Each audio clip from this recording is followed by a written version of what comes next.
একটা কমেন্টস আমি বারবার পেয়েছি, অনেক দিন পেয়েছি, অনেকগুলো ভিডিওতে পেয়েছি, সেটা হচ্ছে মোহনবাগানের ইয়ং বিদেশি প্লেয়ার আনা উচিত। কারণ মোহনবাগানে যে প্লেয়াররা আসে একটা এজের পর আসে, তো অনেকেরই বক্তব্য মোহনবাগান ইয়ং ফরেনারদের টার্গেট করুক এবং ইয়ং ফরেনারদের নিয়ে আসুক। তো এই বিষয়টা নিয়েই আলোচনা করব আজকের ভিডিওতে। আর কিছু সামান্য ট্রান্সফার আপডেট আছে যেগুলো হয়তো আপনারা আগে থেকেই জানেন, আর যারা জানেন না তাদের জন্যই বলা। বিস্তারিত যাওয়ার আগে একটা কথা বলি, গতকাল ভিডিওতে অনেকেই কমেন্টে বলেছিলেন যে এমবিএফটির ভিডিওটা আপনি ভালো করে দেখেননি, তাই আপনি যেটা বলছেন সেটা ভুল বলে ফেলেছেন বা ভুল বুঝেছেন এমবিএফটির ভিডিওটা। প্রথমে বলি, আমি এমবিএফটির ভিডিওটা দেখিইনি, এবং আপনারা বলার পরে আজকে সকালে আমি এমবিএফটির ভিডিওটা দেখেছি, যেটা বোধহয় ওরা রবিবার দিন দিয়েছিল। প্রথমত হচ্ছে, এমবিএফটি থেকে কোনো খবর পেলে আমি জেনারেলি একদম নাম করেই বলি এমবিএফটি, এবং ওদের খবর ম্যাক্সিমাম ক্ষেত্রে ঠিক হয়। ফলে আমি যে সোর্সটার কথা বলেছিলাম সেটা বলার আগে বলেছিলাম যে কতটা বিশ্বাসযোগ্য আমি বলতে পারবো না, এমবিএফটি যথেষ্ট বিশ্বাসযোগ্য। তাই এমবিএফটির কোনো খবর যদি আমি বলি তাহলে তাদের নাম করেই বলি, এবং বলি এটা বিশ্বস্ত সোর্স থেকে এসছে।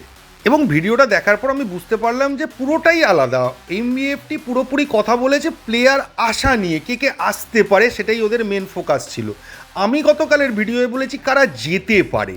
ফলে হয়তো আপনারা ভুল বুঝেছেন যে এমবিএফটির ভিডিওর মানে আমি ভুল বুঝে যারা আসার কথা বলছে তারা যাওয়ার কথা বলছি। আমি যাদের যাওয়ার কথা বলছি এবং ওরা যাদের আসার কথা বলছে তাদের কিছু ক্ষেত্রে কয়েকটা জায়গায় প্রোফাইল ম্যাচ করছে, তাই হয়তো এই কনফিউশনটা আপনাদের মধ্যে হয়েছিল। এবং ওরা অনেকগুলো ইন্টারনাল খবর দিয়েছে যে খবরগুলো আমার পক্ষে জানা সম্ভব নয়। নেক্সট চলে আসি যে টপিকটা, যে অনেকেই বারবার বলছেন যে ইয়ং প্লেয়ার মোহনবাগানে, বিদেশি অবশ্যই বিদেশি, মোহনবাগানে আনা উচিত বা মোহনবাগানের এই ধরনের বিদেশিকে খোঁজা উচিত। প্রথমে বলে রাখি, এই বক্তব্যটার সঙ্গে আমি কিন্তু সহমত নই, একদমই নই। তো আপনারা বলতে পারেন যে না, কি সহমত নয়, ইয়ং প্লেয়ার এলে কতদিন খেলতে পারবে, সে খুব ভালো খেলতে পারবে, তার একটা খেলার ইচ্ছে থাকবে, নিজেকে প্রমাণ করার ইচ্ছে থাকবে, এরকম অনেক প্রচুর প্লাস পয়েন্ট আপনারা বলতে পারেন, এবং আমি সেগুলোর সঙ্গে সবের সঙ্গে এগ্রি করছি। মোহনবাগানে ইয়ং ভালো প্লেয়ার এলে মোহনবাগানে লাভ হবে, কিন্তু বাস্তবে আপনারা যে ইয়ং প্লেয়ারের কথা বলছেন সেই ইয়ং প্লেয়ার কোনো দিন মোহনবাগানে আসবে না। কেন? খুব সিম্পল, আপনি যদি ভালো প্লেয়ার খুঁজতে চান, কোয়ালিটি প্লেয়ার খুঁজতে চান, তাহলে আপনাকে যেতে হবে ভালো ভালো কান্ট্রিতে যারা ওয়ার্ল্ড ফুটবলে খুব ভালো জায়গায় আছে, সেখান থেকে আপনি ইয়ং ট্যালেন্ট পেতে পারেন। আপনি আশা করি বাংলাদেশ, নেপাল, আফগানিস্তান বা পাকিস্তানে গিয়ে খুঁজবেন না, বা শ্রীলঙ্কায় গিয়ে খুঁজবেন না যে কোন ভালো ইয়ং ট্যালেন্ট আছে তাকে আমরা আমাদের মোহনবাগান টিমে নিয়ে আসব। সেটা যদি করেন তাহলে আপনি ভালো প্লেয়ার পেলেও পেতে পারেন, সেটা কপালের ভরসা, কিন্তু এরকম করবে বলে আমার মনে হয় না যে মোহনবাগান এই সমস্ত কান্ট্রি থেকে প্লেয়ার তুলবে। মোহনবাগান কোথা থেকে খুঁজবে? মোহনবাগান খুঁজবে ল্যাটিন আমেরিকান প্লেয়ার, অথবা স্পেনের প্লেয়ার, অথবা ইংল্যান্ডের বা ইউরোপিয়ান অন্য কোনো কান্ট্রির প্লেয়ার। তারা কেউ কম বয়সে ইন্ডিয়ায় খেলতে আসবে না।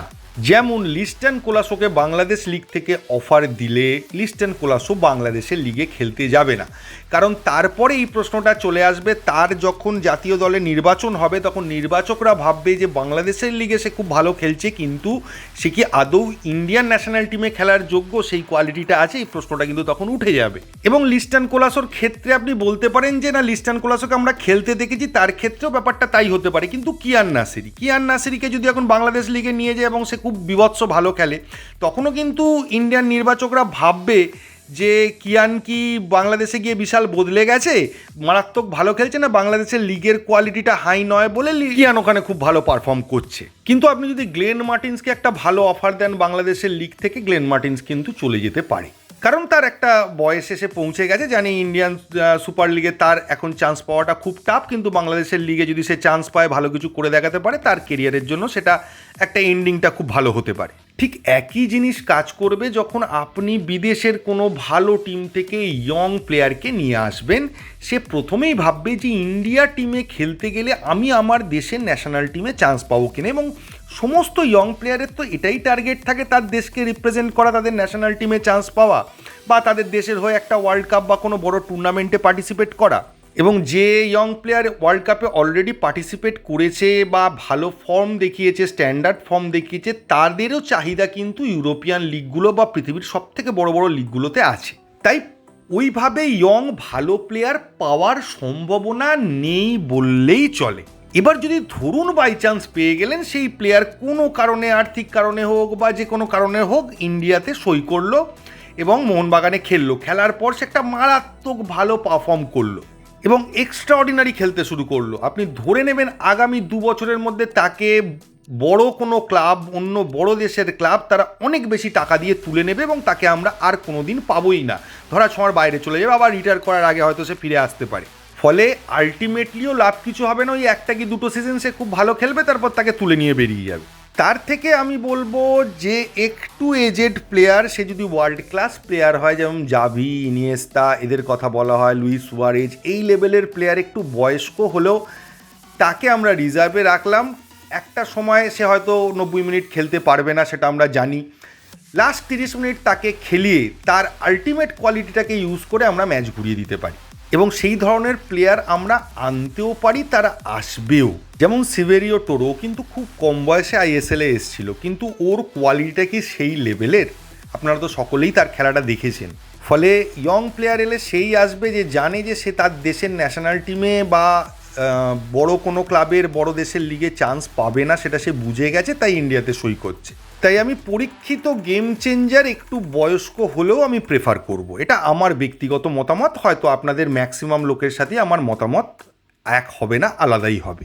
ইন্ডিয়া যদি একটা জায়গায় পৌঁছে যায় কোনো দিন ফুটবলে, তখন এই ভাবনা চিন্তাগুলো করা গেলেও সেটার একটা ভালো রেজাল্ট আমরা পেতে পারি। এই মুহূর্তে এই ভাবনা চিন্তায় কোনো একটা ভালো রেজাল্ট পাওয়ার সম্ভাবনা খুব কম। নেক্সট যদি ট্রান্সফার আপডেটটায় চলে যাই, ছোট্ট একটা ট্রান্সফার আপডেট গতকাল দিতে ভুলে গেছিলাম, অনেকেই হয়তো পেয়ে গেছেন খবরটা। এমবিএফটির যে ভিডিওটার কথা আপনারা বলেছিলেন, আমি যেটা দেখেছিলাম তাতেও এই খবরটা রয়েছে, কিন্তু আমি যে সোর্স থেকে খবরটা পেয়েছিলাম সেখান থেকেই পেয়েছিলাম, কিন্তু কালকে বলতে ভুলে গেছিলাম। সেটা হচ্ছে জেসন কামিন্সকে নিয়ে।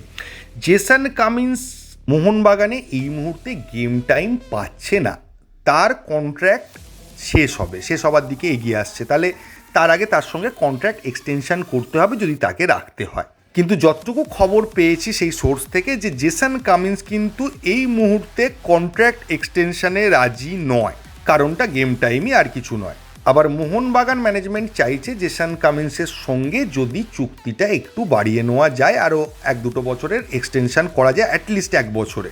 এবার সেটাও ডিপেন্ড করে আছে, যদি এক্সটেনশন হয় তো ভালো, যদি না হয়, জেসন কামিন্স করতে না চায়, তখন আপনারা খুব সহজেই বুঝতে পারছেন যে সেক্ষেত্রে একজন স্ট্রাইকার মোহনবাগান নিয়ে আসবে, বা শুধু স্ট্রাইকার নয়, স্ট্রাইকার ছাড়াও অন্য কোনো পজিশনে খেলতে পারে এরকম কোয়ালিটির একটা প্লেয়ার মোহনবাগান চাইবে আনতে। এবং আরও একটা জিনিস বলে রাখি, যে মোহনবাগানের সামনের বছরের টিম কি হতে চলেছে সেটা অনেকটাই ডিপেন্ড করে আছে এ বছরের কিছু ফ্যাক্টরের ওপর। এটা নিয়ে আমি আলাদা ভিডিও দেবো এবং জানাবো যে কী কী ফ্যাক্টরের ওপর পরের বছরের মোহনবাগান টিম কীরকম হবে সেটা ডিপেন্ড করে রয়েছে। তো এই ছিল মোটামুটি খবর এই ভিডিওতে, এইটুকুই। থ্যাংক ইউ, ধন্যবাদ এবং জয় মোহনবাগান।